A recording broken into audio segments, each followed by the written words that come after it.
नमो नमः। सौंदर्य लहरी श्लोक क्रमांक 55।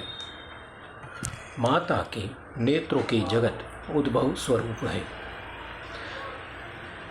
निमेषोन्मेषाभ्यां प्रलयमुदयं याति जगति तवेत्याहुस्सन्तो धरणीधर राजन्यतनये।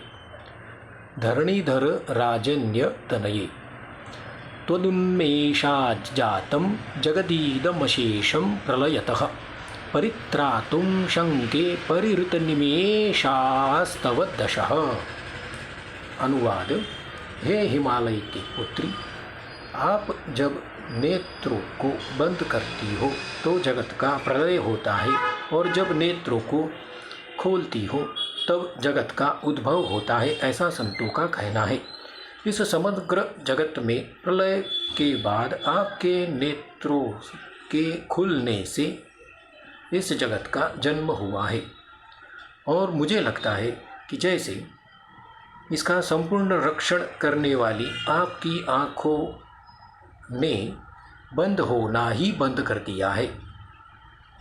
विवेचन इस प्रकार से है कि हे माँ, आप श्री की आँखों की पलक खोलने और बंद करने से प्रलय और उत्पत्ति होते हैं, ऐसा अनुभवी महापुरुषों का कहना है। और मेरा मानना है कि आप श्री के विश्व संरक्षण के विचार से नेत्रों ने पलक बंद करना ही छोड़ दिया है, इसीलिए यह विश्व चल रहा है। श्लोक क्रमांक 56। माता के नयन। तवापर्णे कर्णे जपनयन पैशून्यचकिता निलयन्ते तो ये नियतमनिमेषाशफरिकाः। इयं च श्रीर्बद्ध चच्छदपुटकवाटं कुवलयं जहाति प्रत्यूषे निशि च विघटटट्टय्य प्रविशति। अनुवाद इस प्रकार से है कि हे अपर्णा माता, हमेशा खुली आँख वाली मछली तो सदा पानी में छुप कर रहती है, और उनको ऐसा भय रहता है कि कहीं आपके नयनों ने ईर्ष्यावश उनकी चुगली आपके कान में न कर दे, और यह लक्ष्मी सवार होते ही कपाट के माफिक बंद हो जाए तो कुमुद को छोड़कर चली जाती है, और रात को उनको खोलकर प्रवेश करती है।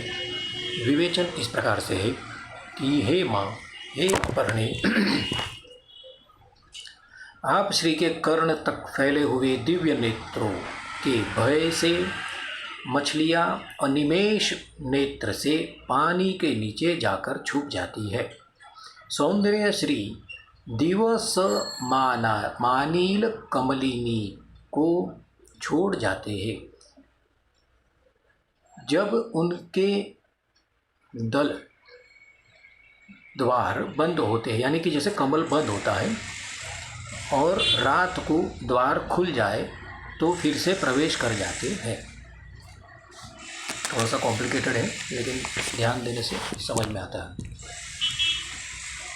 श्लोक क्रमांक 57। दशाद्राधीयस्या दरदलितनीलोत्पलरुचा दवीयांसं दीनं स्नपय कृपया मामपि शिवे। अनेनायं धन्यो भवति न च ते हानिर्यता वने वा हर्म्ये वा समकरनिपातो हिमकरः। अनुवाद इस प्रकार से है कि हे माँ, आपकी जरा सी विकसित भूरे कमल जैसी मनोहर दृष्टि से दूर स्थित मेरे जैसे दीन पर भी कृपा करके स्नान कराती है। हे माँ, मुझ पर दृष्टिपात कर और पवित्र स्नान करने योग्य बना, इससे मैं धन्य हो जाऊं और आपको भी कोई नुकसान ना हो, क्योंकि वन में या महल में चंद्रमा की किरणें एक सरीखी होती है। विवेचन इस प्रकार से है कि हे माँ, आप श्री की अति दूरदर्शी दिव्य दृष्टि से जो खिलते हुए नील कमल की तरह अत्यंत मनोहर है, अति दीन और दूर पड़े हुए एक सेवक दास को भी स्नान करा सकती है। इससे यह दास तो कृतकृत्य कर धन्य हो जाता है, किंतु आपकी जरा भी हानि नहीं होती।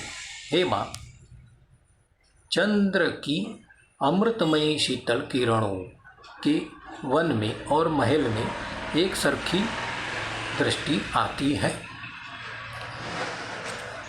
नमो नमः।